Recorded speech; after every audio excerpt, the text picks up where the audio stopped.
meu querido Deus. Mas uma vez amanheceu, e o Senhor me deu o privilégio de acordar. Sou eternamente grato ao Senhor pelo dom da vida.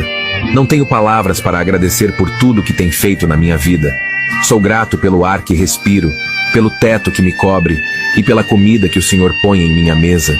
Que hoje seja um dia repleto de realizações, que eu possa ter forças para mais um dia de batalha. Sou falho e não mereço nada que o Senhor tem me dado. Mas o seu amor é maior que meus erros. Te amo, meu Deus, pois apesar dos meus erros, o Senhor está sempre comigo.